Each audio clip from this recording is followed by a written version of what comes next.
Good morning, everyone, and welcome to the Ruth Institute Summit for Survivors of the Sexual Revolution, being broadcast live from Lake Charles, Louisiana. I'm Dr. Jennifer Roback-Morse, the founder and president of the Ruth Institute, and we're delighted that you're watching. If you're live streaming now, you can comment on our Facebook page in real time. And if you're watching a video after the fact, we're delighted about that as well. Our first speaker this morning is Dr. Stephen Baskerville, who is a professor of government and politics at Patrick Henry College in Virginia. Dr. Baskerville, in my opinion, is the most important theorist of no-fault divorce in our country today, and probably anywhere in the world. Dr. Baskerville has thought through the question of what does it mean when the state creates an institution of unilateral no-fault divorce. And so he is going to speak with us today on the subject of how no-fault divorce empowers the state. Please welcome Dr. Stephen Baskerville.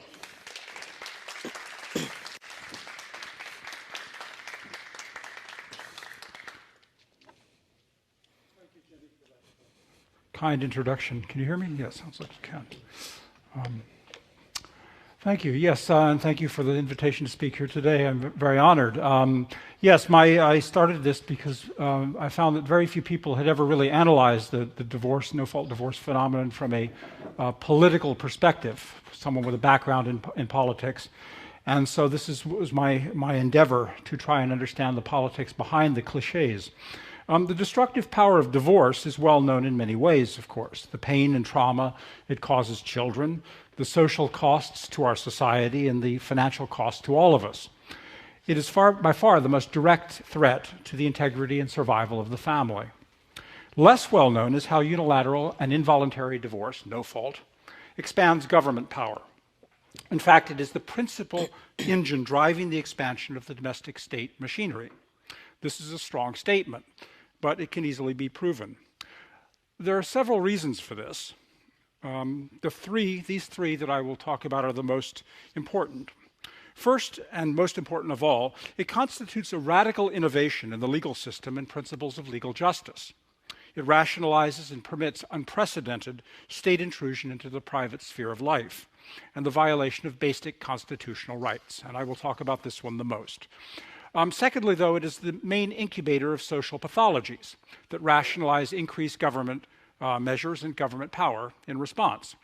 And third, it is the main source and font of almost all other political and legal innovations in the sexual revolution. Unilateral and involuntary divorce is the most radical legal innovation ever undertaken in the English-speaking democracies. It departs from the most basic principles of the common law, limited government, and Bill of Rights, and more. Yet no public debate was ever held on these innovations, either before they were implemented or since.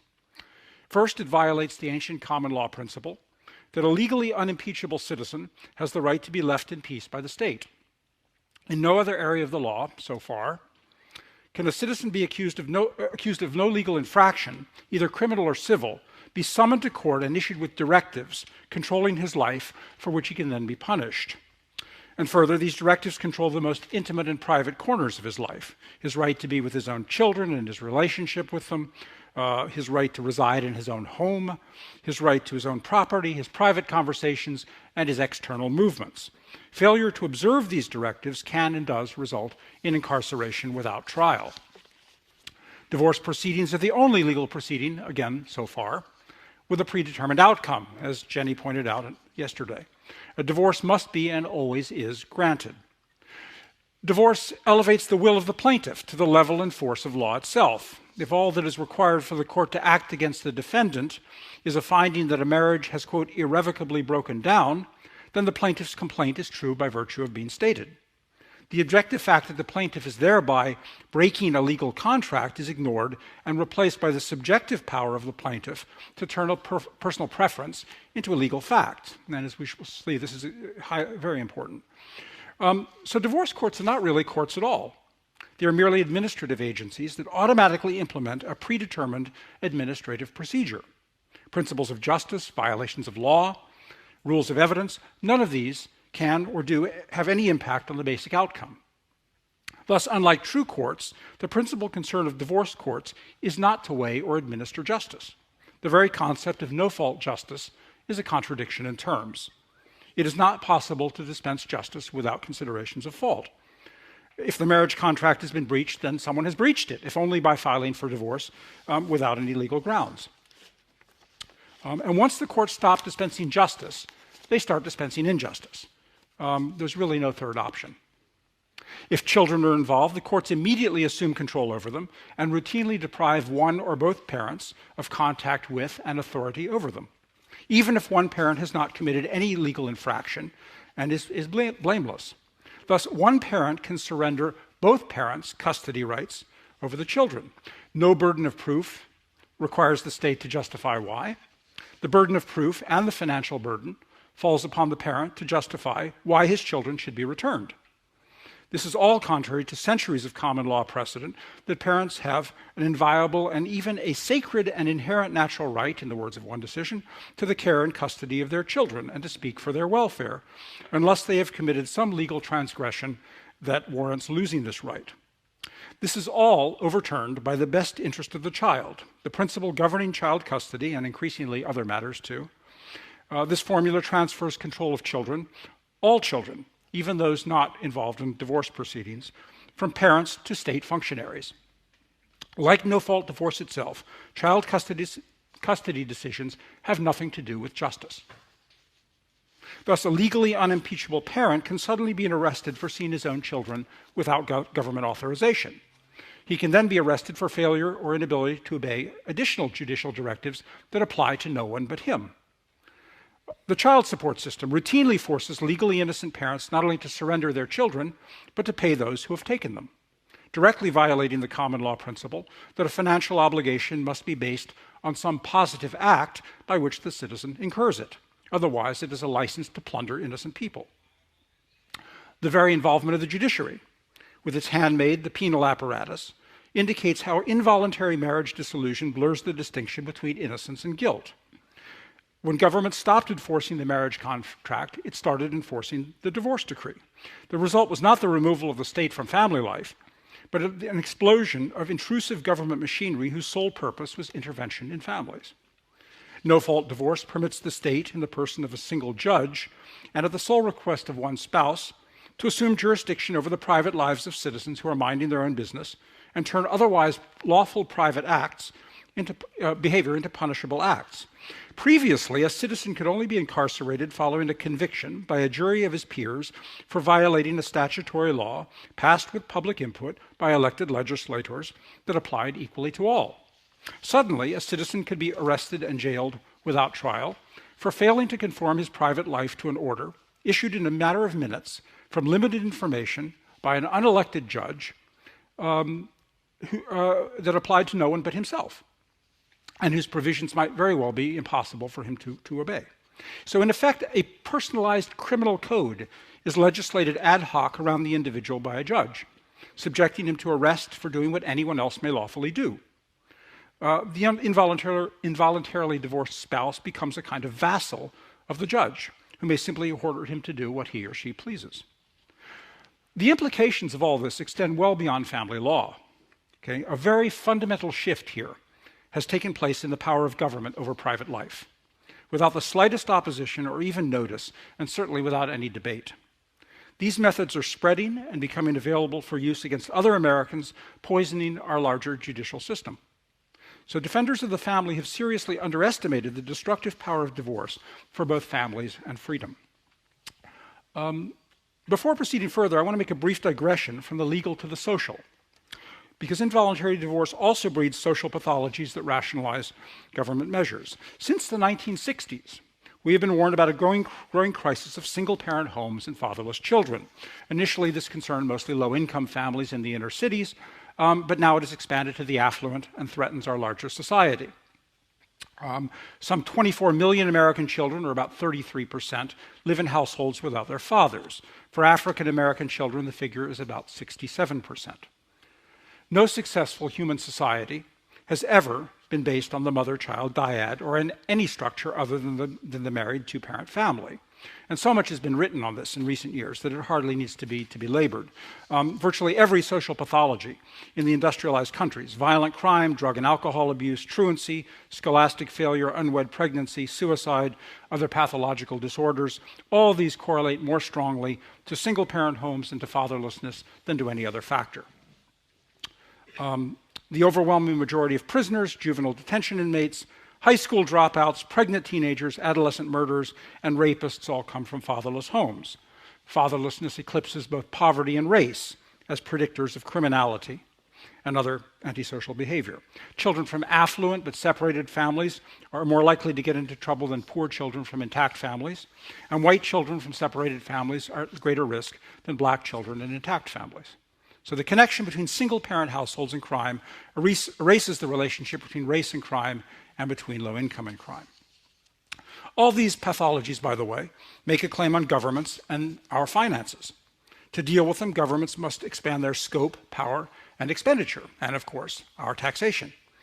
Broken homes are the main cause of skyrocketing government budgets for crime and incarceration, truancy, education, healthcare, and of course, ever-expanding social services.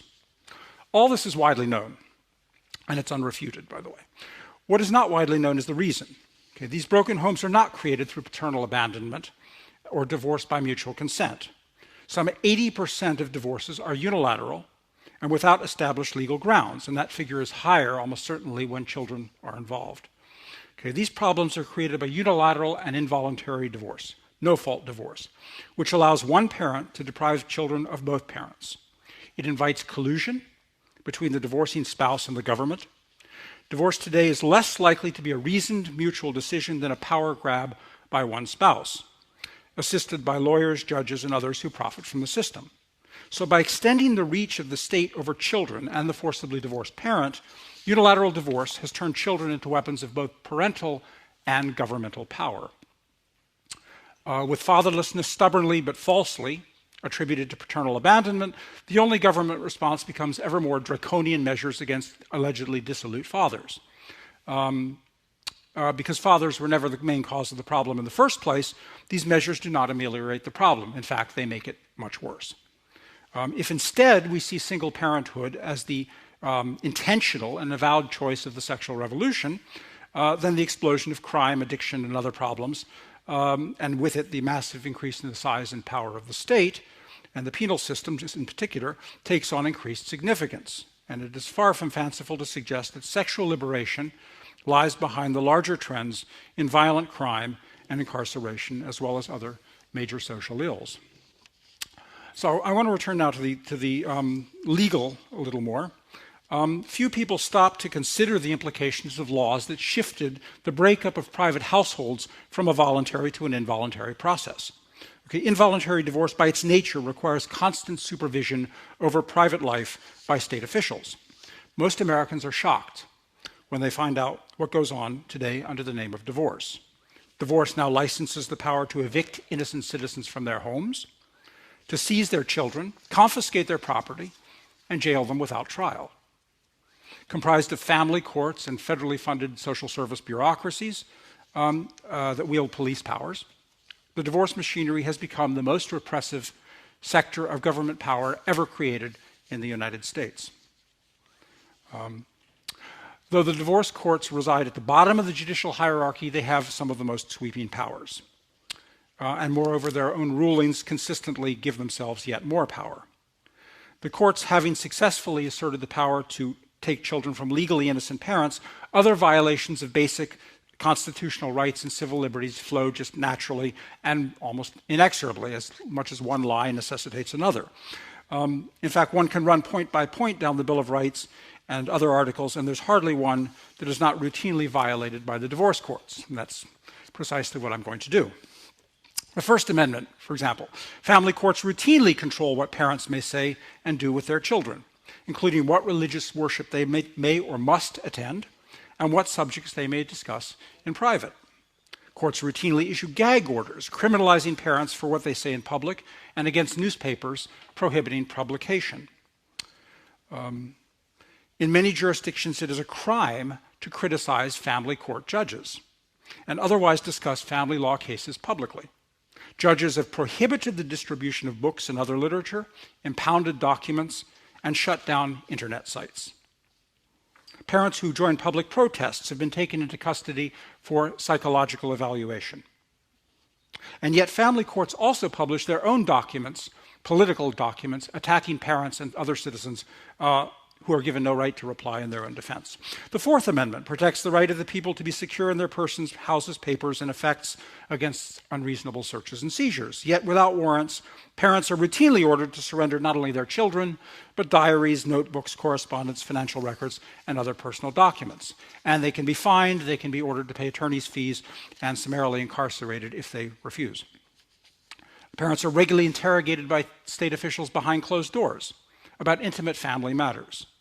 Fathers must submit to plethysmographs, where an electronic sheath is placed over the penis while the father is forced to watch pornographic films involving children. Parents' homes are routinely entered by government officials to determine fitness, even when fitness has not been questioned. And privileged consultations with therapists and family counselors and physicians can be demanded and examined. Okay. Family courts routinely use children as informers against their parents to monitor compliance with court orders and report on how they otherwise conduct their private lives. The Fifth Amendment, guarantee of due process of law, does not prevent family courts from jailing parents for weeks, months, or even years without trial. Courts also jail children who fail to cooperate with divorce proceedings. The presumption of innocence has been inverted. The defendant in a custody trial must, at his own expense, show not that he is innocent of wrongdoing, but that he's been a positively good parent, even when he's not been accused of being a bad one. So attorneys and lawyers demand and debate evidence even when it's not a pointed issue, probably to drive up the fees. Okay? And a parent who must also, whether if he wants to see his children, he must also amass evidence against his spouse, even if he doesn't wish to, in the spirit of a cockfight. Accusations of spousal abuse and child abuse made during divorce without any evidence are used to separate parents from their children excuse me, and evict them from their homes. Here, too, the presumption of innocence is eliminated. According to a legal journal, the mere allegation of domestic abuse may shift the burden of proof to the defendant. And accusations known to be false, knowingly false, are almost never punished. Parents are routinely forced to sign pre-printed forms with scripted confessions in cases of alleged domestic violence, obviously contravening the prohibition on self-incrimination. Parents are ordered into solitary confinement by officials other than judges, and of course ordered into mental evaluations much as they were in the Soviet Union. The Sixth Amendment stipulates that in all criminal prosecutions, the accused shall enjoy the right of a speedy and public trial by an impartial jury in the local district.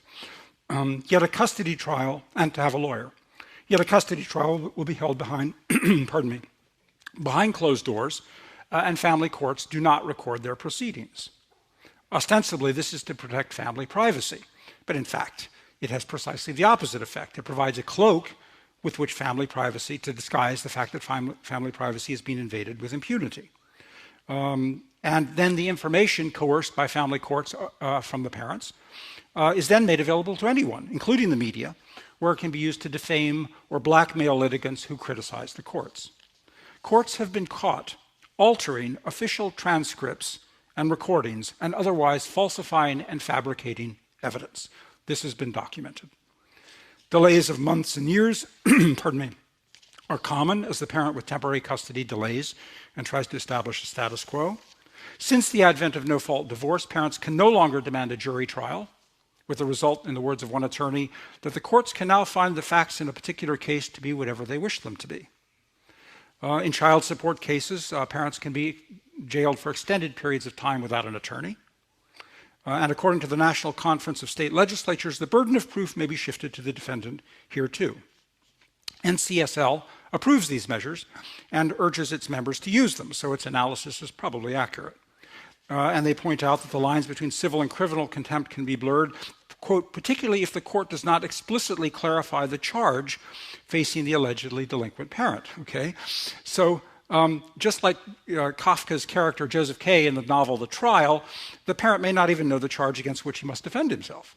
Okay, and also according to NCSL, not all child support cases are entitled to a jury trial, and not all defendants are entitled to a lawyer.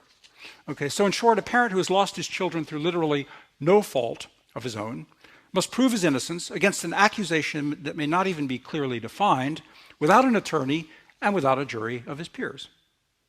Again, the Sixth Amendment, courts allow parents to be prosecuted and jailed in jurisdictions other than those where their alleged crime took place, even in jurisdictions where they've never set foot, contrary to the common law. Some parents are actually taken not before a judge at all, but before a black-robed lawyer known as a judge surrogate. These officials wield judicial powers as if they are judges, but their appointments are not confirmed by the legislature, so they're not answerable to the citizens or their representatives. In effect, they can become political activists in robes. And what is supposed to be impartial justice becomes the hijacking of the judiciary to implement a political agenda. And there's a lot of examples of this. The Eighth Amendment prohibits cruel and unusual punishment. But this doesn't stop family courts from depriving parents of professional licenses, driver's licenses, passports that have no connection with the alleged offense. Parents have their cars booted and their names published in the newspapers without actually being convicted of any offense. One campaign to embarrass deadbeat parents by displaying their names on billboards and pizza boxes, but ended up collecting nothing. The Ninth Amendment, recognition of certain rights, not explicitly enumerated, has long been held to include a right of privacy and a right of parenthood, which has also been held by the case law to be protected by the 14th Amendment. Yet again, this case law is simply ignored by the courts. The 10th Amendment reserves rights for such as family law to state governments. Yet both child support and domestic violence have been effectively federalized through federal legislation and the creation of federal enforcement offices. Generally, Congress assumes control over local matters through the Interstate Commerce Clause, but it's not clear how child support enforcement or domestic violence, or divorce for that matter, has anything to do with interstate commerce. Parents are routinely ordered into employment and their wages are confiscated. Previously, this would have been considered contrary to the 13th Amendment prohibition on slavery and involuntary servitude, but recent court decisions have held otherwise. Originally, quote, Congress put it beyond debate that no indebtedness warrants a suspension of the right to be free from compulsory service, according to one federal ruling. No state can make the quitting of work or any component of a crime or make criminal sanctions available for holding unwilling persons to labor. Again, this has all been overturned by the divorce courts. Perhaps most obvious, the unilateral enforced divorce laws, which permit one partner to abrogate the marriage agreement without incurring any legal consequences. This is a clear and obvious violation of the contract clause of the Constitution, which says that no state shall pass any law impairing the obligation of contracts. I could go on and on about this. It's a constitutional disaster. Laws that are applied, because the no-fault divorce laws were applied to marriages that had been contracted under different laws and terms, they are effectively ex post facto laws, explicitly prohibited by the Constitution. Also ex post facto is the Child Support Recovery Act, which imposed criminal penalties on child support arrearages accrued before the passage of the act. Okay. The constitutional guarantee of habeas corpus is another clause that is simply ignored, since parents are held in jail for weeks or months or even years without charge or trial. Divorce is also at the forefront of enacting bills of attainder, or legislative declarations of guilt, also prohibited explicitly by the Constitution. These measures eliminate the presumption of innocence because they punish not crimes, but persons who are presumed without trial or conviction to have committed crimes. Okay, there's a number of examples of this I could go into, but I won't. The Elizabeth Morgan Act is the most notorious, whereby Congress legislatively separated father and child and branded, in the words of a federal court, as a criminal child abuser, a father against whom no evidence was ever presented in a court or elsewhere. Congress violated the constitutional prohibition against bills of attainder by singling out a plaintiff for legislative punishment. Okay. This was a textbook example of a bill of attainder, and yet it took the courts 6 years to act, during which time the damage was done. The daughter grew up permanently estranged from her father.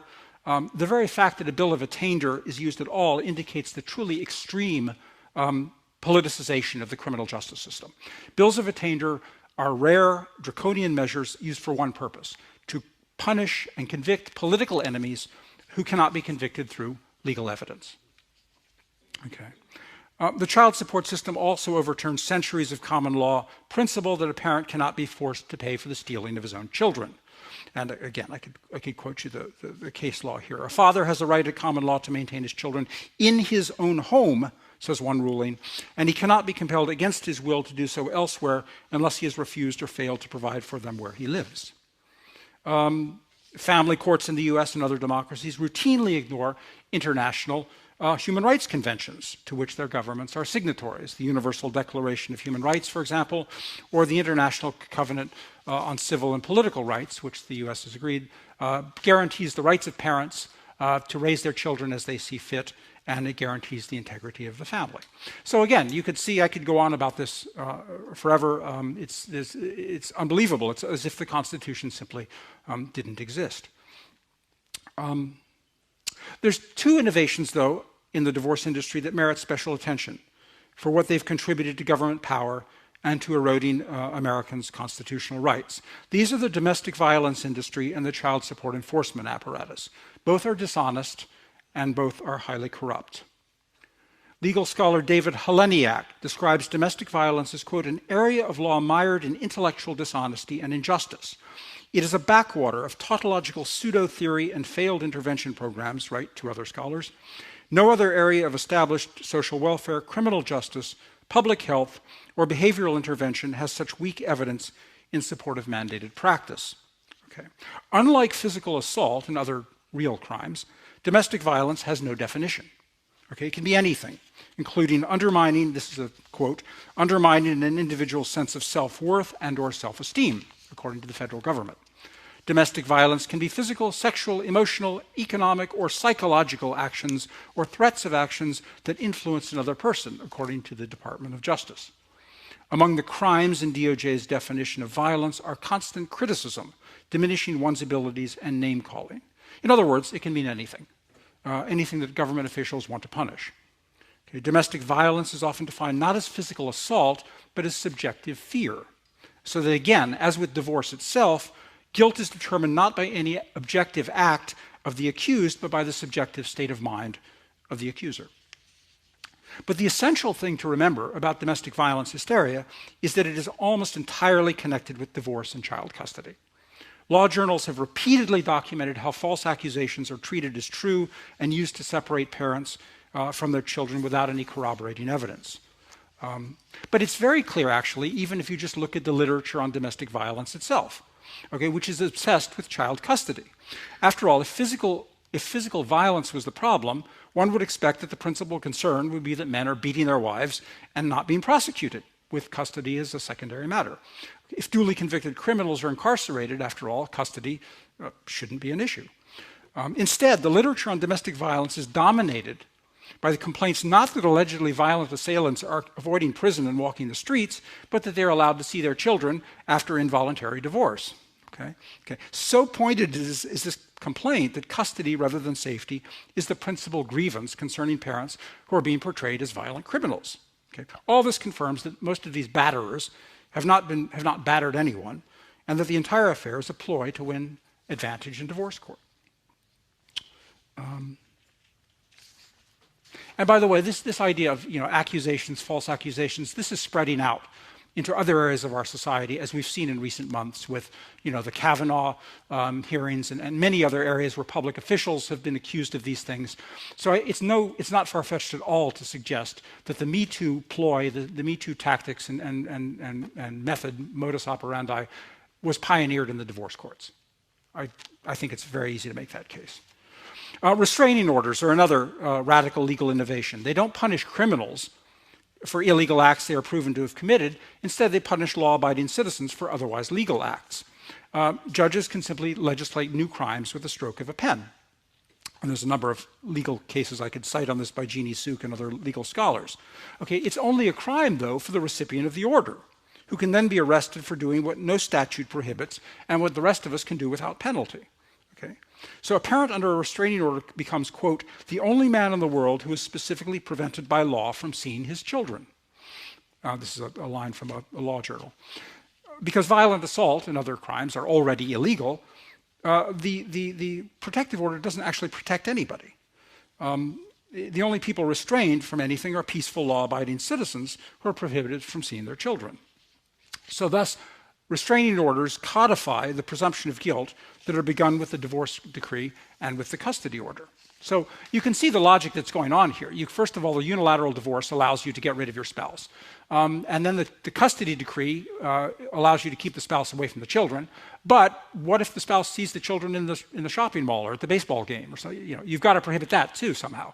So that's the reason for the domestic violence accusation and the restraining order. So the logic flows just naturally from the divorce system. But the most diabolical feature of all in the government's divorce apparatus is the child support system, an engine for creating maximum divorce using the most repressive government machinery ever seen in America. And I maintain if you know anybody who doesn't believe in a personal devil, just explain to them how the child support system works. It's too diabolical to have come about by accident. Bryce Christensen writes that the advocates of ever more aggressive measures for collecting child support have moved us a dangerous step closer to a police state and have violated the rights of innocent and often impoverished fathers. Okay. Contrary to popular belief and centuries of, again, common law precedent, child support today has nothing to do with fathers abandoning their children, reneging on their marital vows, or even agreeing to a divorce. It is automatically assessed on all non-custodial parents, even those divorced over their objections without grounds. Okay, so like divorce and child custody, in other words, it has nothing to do with justice. Yet the enforcement machinery is highly punitive. Author and attorney Jed Abraham describes it as a veritable gulag, complete with sophisticated surveillance and compliance capabilities such as computer-based tracing, license revocation, asset confiscation, and incarceration. The face of this regime, he writes, is decidedly Orwellian. So in short, child support is no longer a method for requiring men to take responsibility for the offspring they have sired and then abandoned, as most people are led to believe. It's a regime whereby, as Abraham says, a father is forced to finance the filching of his own children. It incentivizes divorce, and it turns children into cash prizes. Like no-fault divorce itself, the initiative for this mobilization came entirely from government officials. No public outcry ever preceded these measures, nor did any public perception of a problem even exist until the government officials began saying it did. The public never demanded that the government take action. No public discussion has ever been held on this problem in the media or anywhere else. No government or academic study ever showed a non-payment problem. So the initiative has been taken, as with divorce, throughout by government officials and quasi-governmental interest groups who increase both their power and their earnings as a result. It's very clear now that the entire matter also is largely a hoax, and that what is being portrayed as irresponsible parents is in fact a massive abuse of power by the state. Child support is the only financial obligation or debt that most of the debtors have done nothing to fear, nothing to incur. Economist William Commoner writes that child support obligations are now treated far more harshly than any other form of debt. And attorney Ron Henry calls it an obvious sham, the most onerous form of debt collection practiced in the United States. Research by Commoner and Sanford Braver and others has undermined every justification for the multi-billion-dollar enforcement machinery, including the programs to promote responsible fatherhood, which were fashionable a few years ago. So if these scholars are to be believed, and no one has refuted them, the government is whipping up hysteria against innocent people and engaging in a massive witch hunt. Yet no government agency has ever acknowledged this research by reputable scholars, and no government agency has ever modified their policies as a result. The government machinery was created not following claims of child support non-payment, but before. In other words, it was less a response to deadbeat dads than a mechanism for creating them. Like no-fault divorce itself, and shortly after no-fault divorce was enacted, the child support regulations and enforcement machinery were created largely when no one was paying attention. Like welfare, child support creates a huge incentive for divorce. And I could quote you numerous scholars here who say this, quote, an incentive for divorce by the custodial mother. Robert Willis, an economist, estimates that 1/5 to 1/3 of child support payments actually go for the children. The rest is profit for the parent, which of course provides a huge incentive to divorce for profit. So in other words, one parent can simply escape the uncertainties and compromises necessary to a life for the spouse, by divorcing, whereupon that parent acquires the police as a private collection agency, a huge windfall of tax-free income that he or she alone controls. So Christensen and others point out very clearly the result of a link between the the child support enforcement and the erosion of wedlock. Okay, these scholars diplomatically suggest that these effects are unintentional, but this is not likely. Child support set at onerous levels has three main benefits for government officials. The higher the support payments, the more mothers are incentivized to divorce. This creates more business for the judges, lawyers, and others. High payments bring more federal tax dollars to government coffers, which are used to pay courts' expenses and augment salaries. Okay? And third, onerous payments criminalize more fathers, which justify higher budgets and salaries for enforcement officials. So, not surprisingly, the whole system is riddled with conflicts of interest and corruption. Guidelines are set not by legislators, but by enforcement officials, an obvious conflict of interest and a violation of the separation of powers.